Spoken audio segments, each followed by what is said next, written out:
തിരുവനന്തപുരം ശിശുക്ഷേമ സമിതിയിലെ കുട്ടികൾ രോഗബാധിതരാകുന്നത് തുടർക്കഥയാകുകയാണ്. ഛർദിയും വയറിളക്കവും ആയി 6 കുട്ടികളാണ് ചികിത്സയിലുള്ളത്. പോഷകാഹാരക്കുറവ് മൂലം പ്രതിരോധശേഷി കുറയുന്നതാണ് രോഗബാധയ്ക്ക് കാരണമെന്ന് ആരോപണം ഉയരുന്നുണ്ട്. സ്ഥിരം ഡയറ്റീഷ്യനെ നിയമിക്കണമെന്ന ശിശുക്ഷേമ സമിതിയുടെ കത്ത് കണ്ടില്ല എന്ന് നടിക്കുന്നുണ്ട് ആരോഗ്യവകുപ്പ്. അടുത്തിടെ പനിയും ജലദോഷവും ബാധിച്ച് കുട്ടികൾ മരിച്ചിരുന്നു. വിവാദമായിരുന്നു ഈ വിഷയം. പ്രജിത്ത് ഈ വാർത്തയുടെ വിശദാംശങ്ങൾ നൽകും. ഒപ്പം തന്നെ തിരുവനന്തപുരം ശിശുക്ഷേമ സമിതിയെക്കുറിച്ചുള്ള വാദങ്ങളാണ് ഇപ്പോൾ ഉയർന്നത്. ശിശുക്ഷേമ സമിതിയിലെ കുട്ടികളാണ് രോഗബാധിതരാകുന്നത് തുടർക്കഥയാകുന്നു എന്ന റിപ്പോർട്ട് പുറത്ത് വരുന്നത്. കുട്ടികൾക്ക് ഛർദിയും വയറിളക്കവുമായിട്ടാണ് ആശുപത്രിയിൽ പ്രവേശിപ്പിക്കേണ്ട അവസ്ഥ ഉണ്ടാകുന്നത്. 6 കുട്ടികൾ ഇപ്പോൾ ചികിത്സയിൽ ഉണ്ട് എന്നുള്ള റിപ്പോർട്ടാണ് പുറത്ത് വരുന്നത്. പോഷകാഹാരക്കുറവാണ് പലപ്പോഴും റിപ്പോർട്ട് ചെയ്യപ്പെടുന്നത്. ഇത് കാരണം പ്രതിരോധശേഷി കുറയുന്നുണ്ട്. ഇത് പല വിധത്തിലുള്ള അസുഖങ്ങൾക്കും കാരണമാകുന്നുണ്ട്. നമുക്കറിയാം ശിശുക്ഷേമ സമിതിയുടെ പ്രവർത്തനം എന്താണ് എന്നുള്ളത്. വളരെ ജനിച്ച് ദിവസങ്ങൾ മാത്രം പ്രായമുള്ള കുഞ്ഞുങ്ങൾ അവിടെ എത്തുന്നുണ്ട്. അത്തരത്തിലുള്ള കുട്ടികളെ പ്രവേശിപ്പിച്ചിട്ടുണ്ട്. ഇപ്പോൾ പല തരത്തിലുള്ള രോഗബാധ റിപ്പോർട്ട് ചെയ്യുമ്പോൾ അവിടെ ഒരു സ്ഥിരം ഡയറ്റീഷ്യൻ വേണമെന്ന ആവശ്യം ഉണ്ട്. ആ ഒരു കത്ത്, ശിശുക്ഷേമ സമിതിയുടെ കത്ത് കണ്ടില്ല എന്ന് നടിക്കുകയാണ് ആരോഗ്യവകുപ്പ് എന്നുള്ളതാണ്. പ്രജിത്തിലേക്ക് പോകാം. പ്രജിത്ത്, ഈ പനിയും ജലദോഷവും ഒക്കെ ബാധിച്ച് കുട്ടികൾ മരിച്ചത് വലിയ വിവാദമായിരുന്നു. ഇതിനിടെയാണ് ഇത്തരം റിപ്പോർട്ടുകൾ കൂടി പുറത്തു വരുന്നത്. എന്താണ് കൂടുതൽ വിവരങ്ങൾ?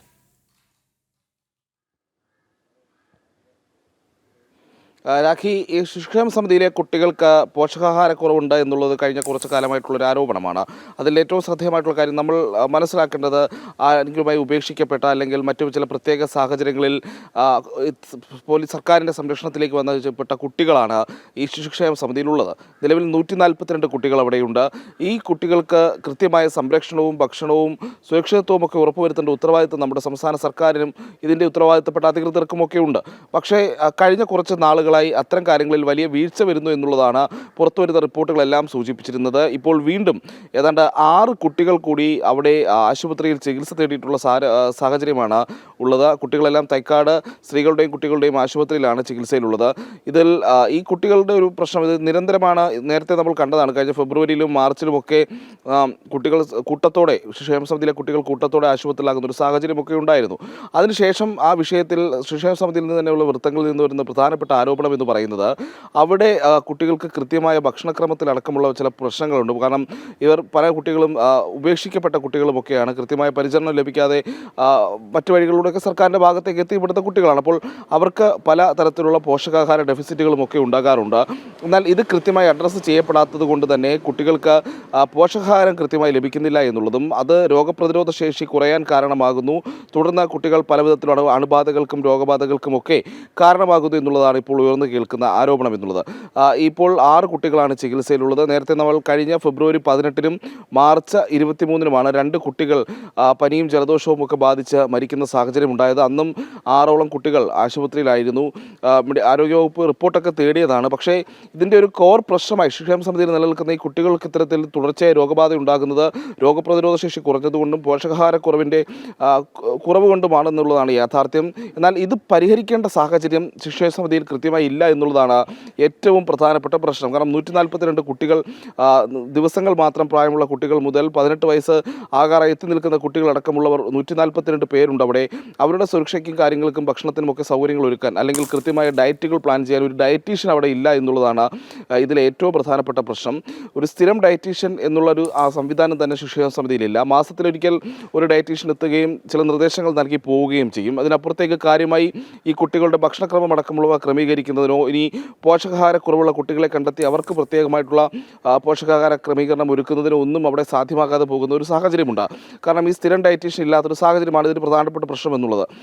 ഈ ശിശുക്ഷേമ സമിതി പലതവണ യോഗം ചേർന്ന സമയത്തും ഇത്തരം ചില ആവശ്യങ്ങൾ സർക്കാരിന് മുന്നിൽ കത്തായി തന്നെ വെച്ചിട്ടുണ്ടായിരുന്നു. ഒരു സ്ഥിരം ഡയറ്റീഷ്യനെ ശിശുക്ഷേമ സമിതിയിൽ നിയമിക്കണമെന്നുള്ളത്. എന്നാൽ അത്തരമൊരു നടപടിയിലേക്ക് സംസ്ഥാന ആരോഗ്യ വകുപ്പ് പോകുകയോ അതിനുവേണ്ടിയുള്ള ഏതെങ്കിലും നടപടിക്രമങ്ങൾ ആരംഭിക്കുകയോ ചെയ്തിട്ടില്ല എന്നുള്ളതാണ് നമ്മൾ മനസ്സിലാക്കുന്നത്. അങ്ങനെ സ്ഥിരം ഡയറ്റീഷ്യൻ ഇല്ലാതെ വരുമ്പോൾ മാസത്തിലൊരിക്കൽ വന്നു പോകുന്ന ഡയറ്റീഷ്യൻ്റെ നിർദ്ദേശങ്ങൾ കൃത്യമായി നടപ്പിലാകാതെ പോകുമ്പോൾ ഈ 142 കുട്ടികൾക്കും പോഷകാഹാരം നിറഞ്ഞ സമീകൃതമായ ഭക്ഷണം നൽകാൻ കഴിയാതെ പോകുന്നു എന്നൊരു സാഹചര്യമാണ് തിരുവനന്തപുരം ശിക്ഷാ സമിതിയിൽ നിലനിൽക്കുന്നത്. അതുകൊണ്ട് തന്നെ കുട്ടികൾക്ക് പോഷകാഹാരക്കുറവ് മൂലമുണ്ടാകുന്ന രോഗപ്രതിരോധ ശേഷിയിലെ കുറവും അതിനെ തുടർന്നുണ്ടാകുന്ന രോഗങ്ങളും ക്ഷേമ സമിതിയിൽ വർദ്ധിച്ചു വരികയാണ് എന്നുള്ളതാണ്. നമ്മൾ ഈ ശിക്ഷാ സമിതിയുടെ അധികൃതരുമായി ബന്ധപ്പെടുമ്പോൾ അവർ പറയുന്നത് ഇതൊക്കെ നിസ്സാരമായ രോഗങ്ങളാണ് എന്നുള്ളതാണ്. എന്നാൽ ഒരു സംരക്ഷണ കേന്ദ്രത്തിൽ തുടർച്ചയായി കുട്ടികൾക്ക് രോഗബാധ ഉണ്ടാകുന്നതും മരണങ്ങൾ വരെ സംഭവിച്ചിട്ടുള്ള സാഹചര്യത്തിലുമാണ് ശിക്ഷാ സമിതിയിലെ അധികൃതർ ഇതിനെയൊക്കെ നിസ്സാരവൽക്കരിച്ച് കാണുന്നത് എന്നുള്ളത് കൂടി നമ്മൾ കാണേണ്ടിയിരിക്കുന്നു. ഈ സംവിധാനത്തിന് ഒരു സ്ഥിരം ഡയറ്റീഷ്യനെ അവിടെ നിയമിക്കുകയും അവർക്ക് കൃത്യമായി എല്ലാ കുട്ടികൾക്കും സമീകൃതമായ ഭക്ഷണം നൽകുകയും അതോടൊപ്പം തന്നെ ഈ പ്രത്യേക പോഷകാഹാരക്കുറവുള്ളവരെ കണ്ടെത്തി അവർക്ക് കൃത്യമായി ഭക്ഷണ സംവിധാനം ഒരുക്കുകയും വേണം എന്നുള്ളതാണ് ഇപ്പോൾ ഉയർന്നു കേൾക്കുന്ന ആരോപണം. എന്തായാലും അല്ലെങ്കിൽ ആവശ്യം എന്തായാലും ഈ നേരത്തെ 2 കുട്ടികൾ മരിച്ച പശ്ചാത്തലത്തിൽ കൂടിയാണ് വീണ്ടും 6 കുട്ടികൾ ആശുപത്രിയിലായ സാഹചര്യത്തെ ആശങ്കയോടെയാണ് ഈ ശിശു സംരക്ഷണ മേഖലയിലെ വിദഗ്ധരൊക്കെ നോക്കിക്കാണുന്നതും. രാഖി, തിരുവനന്തപുരം ശിശുക്ഷേമ സമിതിയിലെ കുട്ടികൾ രോഗബാധിതരാകുന്നത് തുടർക്കഥയാവുകയാണ്. ഛർദിയും വയറിളക്കവും ആയി 6 കുട്ടികൾ ചികിത്സയിലുണ്ട്. പോഷകാഹാരക്കുറവ് കാരണം പ്രതിരോധശേഷി കുറയുന്നത് രോഗബാധയ്ക്ക് കാരണമാകുന്നു എന്ന ആരോപണം കൂടി ഉയരുന്നുണ്ട്. സ്ഥിരം ഡയറ്റീഷ്യനെ നിയമിക്കണമെന്ന ശിശുക്ഷേമ സമിതിയുടെ കത്ത് കണ്ടില്ല എന്ന് നടിക്കുന്നുണ്ട് ആരോഗ്യ വകുപ്പും.